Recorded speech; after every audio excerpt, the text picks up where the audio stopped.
Hello everyone, I hope that you're having a great day so far. I can't believe that we are officially in the 5th week of this class and next week is the last week. It seems like it went by so fast. Yet I feel like I've learned so much information already, and I wish a lot of classes would just get straight to the point like this one did. I'm going to talk with you this week about some of the content that we had. Some of the things that we talked about. There wasn't a ton of content in this week, but we did talk about the impromptu speeches, which I am totally nervous about and freaking out about, but I think that it's going to be something that's very beneficial. I've noticed that on a daily basis, we really do use impromptu speaking, whether it is talking with your friends and family, simple table talk at dinner, whether it's at the workplace, or whether it's in business or professional meetings of any sort. At the dinner table, I notice that I'll have topics come up with my family, or kind of like, what's going on in your life? And you immediately have to come up with, in a way, a mini speech of the things that are going on in your life. So I've definitely used impromptu speaking in that way. As far as the workplace, I know that it can be very beneficial when it comes to any sort of conflict. For instance, if someone at your job is complaining, or if you're dealing with someone who maybe isn't so nice, I think that being able to impromptu speak and kind of speak off of the cuff is really important, because you have to find the quickest way to come up with a solution. And I think by being able to have the skills and kind of organize your thoughts, then it makes it a lot easier to kind of deal with that situation. And in the end, this always helps with your job. It can help you get hired at places if you're in a job interview and they're going to ask you questions about your work history or things that you've done in the past, and you're going to have to be able to speak on those things in an organized format. So for instance, if my job is in nutrition and human performance, so I will often get asked, what did you do when you were working as a health peer educator? And I can't really just throw something together and be like, well, I did this, this, and this, and this. Well, I would want to start off in an organized format and be like, I loved my job as a health peer educator. I was able to promote health to college students. I was able to present at national conferences.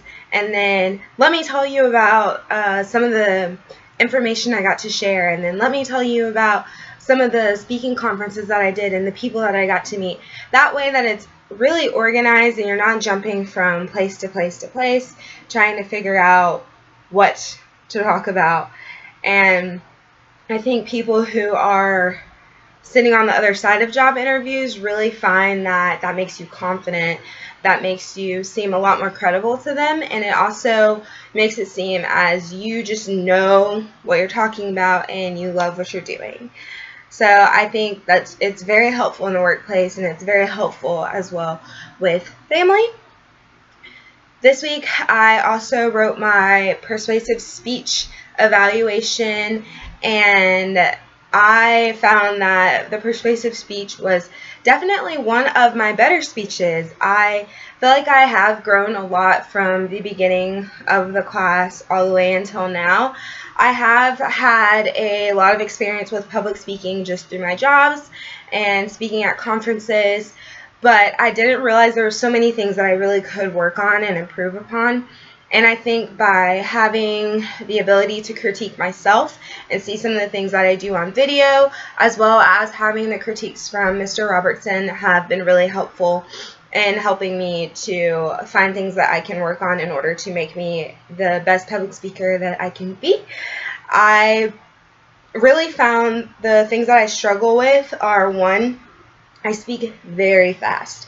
And I didn't realize that until I watched my first speech, which was my speaking mentor speech. and I was completely tongue-tied.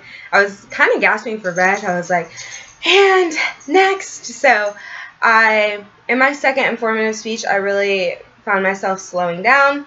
I was still a little nervous, so there were times that I was speaking still a little bit fast, but I also found a way to improve upon the questions that I asked. In my informative speech, I was asking questions, but didn't really give the audience enough time to kind of think through those questions or even mentally answer those questions. So finally, by the end, with my last persuasive speech, I felt like it was very easy for me to communicate better. I noticed that I did speak slower. I took into consideration the questions that I asked and giving the audience enough time to think about those questions and answer those questions. And then I also found myself being a lot more like my speaking mentor.